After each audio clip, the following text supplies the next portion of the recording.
मुअज़्ज़ज़ सामीन किराम, ये एक एकेडमिक ट्रुथ है कि फ़लसफ़ा और तसव्वुफ़ दोनों ही लामतनाही हकीकत से लुत्फ़ अंदोज होना चाहते हैं, और इस लिहाज से फ़लसफ़ा और तसव्वुफ़ दोनों का मुश्तरका मौजू ज़मान और मकान है। फ़लसफ़ा ये जानना चाहता है कि ये कायनात शुरू कैसे हुई, इसकी इब्तिदा क्या है, और तसव्वुफ़ ये जानना चाहता है कि ये कायनात ख़त्म कैसे होगी, इसका अंजाम क्या है। इसी ख्याल को अल्लामा इकबाल ने एक शेर में भी बयान किया है। हैरान है बू अली कि मैं आया किधर से हूं, यहां बू अली सीना है। हैरान है बू अली कि मैं आया किधर से हूं, रूमी ये सोचता है कि जाऊं किधर को मैं।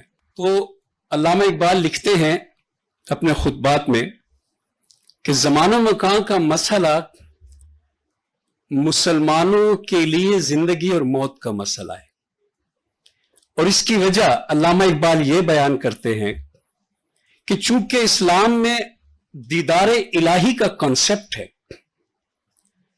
और चूंकि दीदार इलाही का कॉन्सेप्ट लामतनाहियत का मौजू है, और लामतनाहियत ज़मान और मकान का मौजू है, इसलिए लाजिम हो जाता है कि एक मुसलमान मुफक्किर ज़मान और मकान को जरूर जाने। कुरान करीम में इरशाद है, वजूह यौमइज़िन नाज़िरतुन इला रब्बिहा नाज़िरा, और उस दिन कुछ लोगों के चेहरे ताजा होंगे और वो अपने परवरदिगार का दीदार करते होंगे।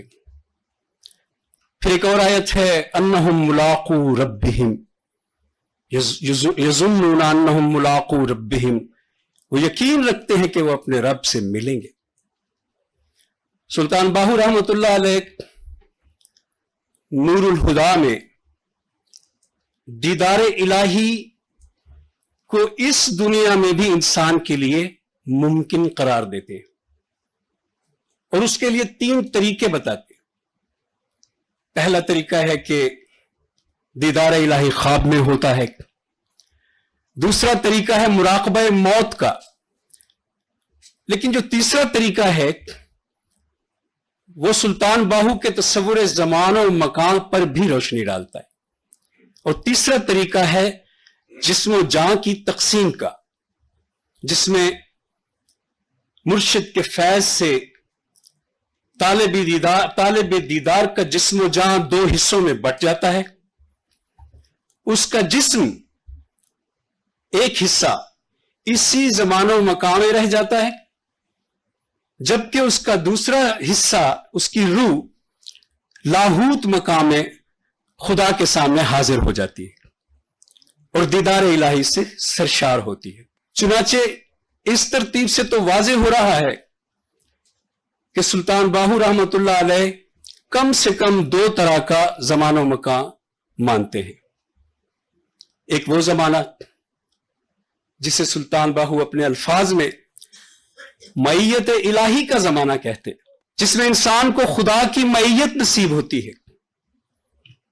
यह खालिस हाल यानी प्रेजेंट का ज़माना होता है, और इसमें माजी और मुस्तकबिल का कोई शायबा नहीं होता।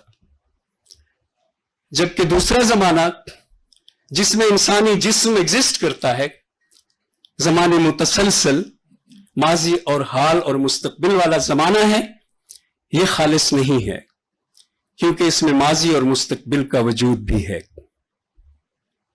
सुल्तान बाहू जब फरमाते हैं कुन फयकून, जदों फरमाया असावी कोले हासे हूं, तो साफ नजर आ रहा है कि वो ज़माने खालिस की तरफ इशारा कर रहे हैं।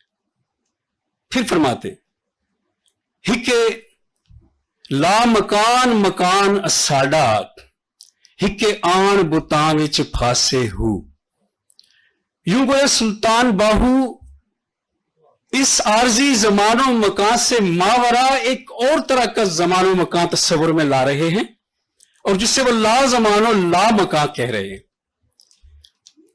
اور وہ فرماتے ہیں کہ اس عالم ہست و بود میں اس جسمانی شکل میں ظاہر ہونے سے پہلے بھی میں وجود رکھتا تھا، پہلے بھی میں موجود تھا، اور اس وقت میں خدا کے ساتھ گویا عرش پر مقیم تھا، لیکن پھر مجھے اس زمین پر بھیج دیا گیا جہاں میں بتوں میں آ کر پھنس گیا ہوں۔ یہاں میں اپنا ایک شعر آپ کے سامنے عرض کرتا ہوں۔ میں جس میں دفن ہوں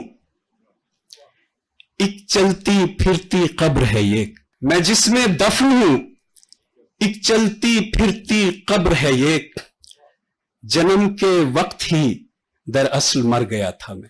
مراد اس سے یہ ہے کہ عالم ارواح میں زندہ تھا، پھر جب یہ زندگی مجھے دی گئی تو عین آغاز کے وقت مجھ سے وہ زندگی چھین لی گئی، اور مجھے اب یاد بھی نہیں ہے کہ میں نے کبھی کسی سے قالو بلا کا کوئی وعدہ کیا ہوا ہے، میں کون تھا اس وقت، میری کیا شکل تھی، تو گویا میں مرا ہوا ہوں۔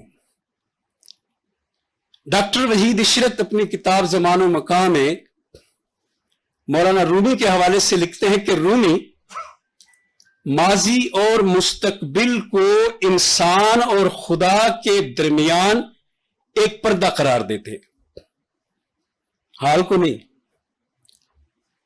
انسان کے اور خدا کے درمیان ایک پردہ قرار دیتے ہیں، اور فرماتے ہیں کہ اگر تم ماضی اور مستقبل کے پردے کو ہٹا دو تو تم پہ اصل حقیقت آشکار ہو جائے گی۔ پھر فرماتے ہیں ماضی اور مستقبل ایک چیز کے دو نام ہیں۔ مولانا روم فرماتے ہیں کہ جس میں ایک ہوتا ہے، کوئی اسے باپ کہتا ہے، کوئی اسے بیٹا کہتا ہے، چھت ایک ہوتی ہے، نیچے والے کہتے ہیں اوپر ہے، اوپر والے کہتے ہیں نیچے ہے، سیلنگ اور روف کا فرق۔ ماضی اور مستقبل حقیقی نہیں ہے، اور اگر ہم غور کریں تو معلوم ہوتا ہے کہ مولانا روم کے تتبع میں اگر ہم ماضی اور مستقبل سے بے نیاز ہو جائیں تو بچتا کیا ہے؟ حال، لمحہ موجود۔ اور اب ذرا رسول پاک صلی اللہ علیہ وآلہ وسلم کی اس حدیث کو ذہن میں لائیے جس میں آپ فرماتے ہیں لا تسبوا الدہر فإن اللہ هو الدہر، زمانے کو گالی مت دو کہ اللہ خود زمانہ ہے۔ اور جب ماضی اور مستقبل کو سے بے نیاز ہے تو حال کے لمحے موجود میں الدہر خود ہمہ وقت پورے تسلسل کے ساتھ اپنے آپ کو ظاہر کرتا رہتا۔ قرآن کریم کی آیت ہے یہ، کل یوم ہوا فی شان، ہر پل میں وہ ایک نئی شان کے ساتھ جلوہ گر ہوتا ہے، ہر پل میں وہ ایک نئی شان کے ساتھ ظاہر ہوتا ہے۔ ڈاکٹر حسن فاروقی اپنی کتاب دی میٹافزکس آف سلطان باہو میں لکھتے ہیں کہ سلطان باہو اپنے تصور زمان و مکان میں ابن عربی سے متفق نظر آتے ہیں، اور اگر ہم ابن عربی کے تنزلات ستہ کو مختصر ترین شکل میں ابھی بیان کر رہے تھے دیکھیں تو معلوم ہوتا ہے کہ ایک لا زمان و لا مکان ہے اور ایک زمان و مکان ہے۔ لا زمان و لا مکان وہ ہے جہاں خدا کی ذات موجود ہے، اور زمان و مکان وہ ہے جہاں خدا کی صفات موجود ہے۔ علامہ اقبال اسی لا زمان و لا مکان کو پیور ٹائم کہتے ہیں، زمان خالص کہتے ہیں۔ یہ سبحان ٹائم ہے، سبحان کا مطلب ہوتا ہے وہ جو تمام صفات سے پاک ہو، قرآن کریم میں ہے سبحان اللہ عما یصفون۔ لیکن جو دوسرا زمانہ ہے اس کا وجود ہی صفات کا محتاج ہے، یعنی اللہ تعالیٰ کی صفات جب جلوہ گر ہوتی ہے، مشہود ہوتی ہے، تو کائنات وضع ہونے لگتی، اور یہ پھر اسی عارضی زمان و مکان کی حدود کے اندر رہتے ہوئے استمرار کرتی ہے، قائم رہتی ہے۔ ابن عربی ہو، مولانا جلال الدین رومی ہو، سلطان باہو ہو، علامہ اقبال ہو، یہ سارے جلیل القدر، چاروں جلیل القدر بزرگ صوفیاء اس بات کے ساتھ متفق ہیں کہ انسانی ذات ان دونوں زمانوں سے عبارت ہے۔ इंसान जिस्मानी तौर पे तो आर्जी ज़मानो मकाम में फंसा हुआ है, लेकिन ज़ात इंसानी बराह रास्त लाज़मानो लामका के साथ मुताल्लिक है, बराह रास्त लाज़मानो लामका के साथ मुताल्लिक। अल्लामा इकबाल अपने पहले खुतबे में लिखते हैं कि जब सूफी ज़ाते सरमदी के साथ वाबस्तगी के आलम में होता है तो उस पर उस लम्हे इस आर्जी जमाने, जिसे अल्लामा इकबाल जमाने मुतसलसल या सीरियल टाइम कहते हैं, इस जमाने की सारी हकीकत खुल जाती है और इसी वाबस्तगी और इसी इत्तिसाल को, इसी वाबस्तगी और इसी इत्तिसाल को मौलाना जलालुद्दीन रूमी नहीं सुल्तान बाहू ऐनुल फक्र में एक हदीस नकल करके इस तरह बयान करते हैं, ली माल्लाह वक्तुन ला यसौनी फीही मलकुम मुकर्रबुन व नबीयुन मुरसलुन। रसूल पाक फरमा रहे हैं कि मेरे लिए अल्लाह की मैयत में एक ऐसा वक्त भी आता है जब किसी मुकर्रब तरीन फरिश्ते को और किसी मुरसल नबी को भी वहां कोई गुंजाइश नहीं होती। जहां ये हदीस रसूल अकरम सल्लल्लाहु अलैहि वसल्लम के मर्तबे और मकाम महमूद को वाज़े कर रही है, वहां जरा गौर कीजिए तो यही हदीस अल्लाह ताला के जमाने पर भी रोशनी डाल रही है। ली माल्लाह वक्तुन, मेरे लिए अल्लाह की मैयत में एक खास वक्त है। तो कैसा वक्त होगा? अल्लाह का तो सूरज तुलू नहीं होता, अल्लाह का तो सूरज गुरूब नहीं होता, वो तो अपने दिनों का शुमार नहीं करता कि माजी में इतने साल गुजर गए, तो हम करते। तो फिर कैसे इन दोनों जमानों का तताबुक होगा? क्या यहां भी इजाफियत होगी? हम कैसे जानेंगे कि रसूल पाक कितना वक्त गुजारते थे अल्लाह के पास, उस एक पल में जो हमारे लिए एक पल था? हजरत सुल्तान बाहू ऐनुल फक्र में एक रवायत नकल करते हैं कि क़यामत का दिन होगा और आशिकों को अल्लाह के सामने लाया जाएगा और अल्लाह ताला कहेंगे कि ए आशिकों, आज मैं तुम्हारे सामने हूं, तुम बड़े तलबगार थे, दीदार कर लो मेरा। और हर फकीर को तजल्ली होगी, लेकिन जो ही किसी फकीर पे तजल्ली होगी तो वो बेहोश हो जाएगा और 70,000 साल तक बेहोश रहेगा। फिर जब उसे होश आएगा तो पहला जुमला उसके मुंह पे आएगा, हल मिन मजीद, हल मिन मजीद। सुल्तान बाहू ने लिखा है। तो फिर वो मांग रहा है कि मुझे और दीदार चाहिए, और फिर अल्लाह ताला फिर तजल्ली करेंगे, तजल्ली देंगे और वो फिर बेहोश हो जाएगा और फिर 70,000 साल पड़ा रहेगा और यही अमल बार बार होगा। जरा सोचिए कि ली माल्ला है वक्तुन में रसूलुल्लाह जो वक्त गुजारते थे अल्लाह के साथ, वो कितना होगा? वो तो बेहोश भी नहीं होते थे। शायर ने कहा है ना, मूसा जहोश रफ्त बयक जलवे सिफात तू ऐन जात मी नगरी दर तबस्सुमी। मूसा के होश तो एक जलवे सिफात से उड़ गए थे और तू ऐन जात के सामने खड़ा रहा, मुस्कुराता रहा और तुझे कुछ भी नहीं हुआ।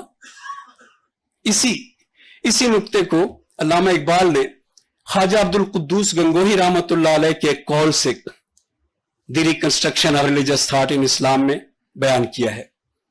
ख्वाजा अब्दुल कुद्दूस गंगोही रहमतुल्लाह अलैह का कौल है, यह है कि मोहम्मद अरबी बर फलकुल अफलाक रफ्त बाज आमद, वल्लाह अगर मन रफ्त में हरगिज बाज में आमदे।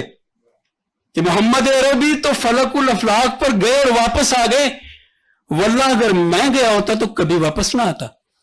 मुराद यह है कि मोहम्मद अरबी की खुदी इतनी मुस्तहकम थी कि वो वापस आ सकते थे, वरना खुदा की उस इन्फिनिट ईगो के सामने किसकी मजाल है कि वहां जाए और फिर पलट आए। ये तो वहदतुल वजूद का तकाजा है कि मतनाही खुदी ला मतनाही खुदी के सामने नहीं ठहर सकती। कतरे की मजाल ही नहीं है कि समंदर से बाहर रहे। खालिद कहता है ना, इशरत कतरा है دریا میں فنا ہو جانا، تو پھر کیسے رسول اللہ اللہ کے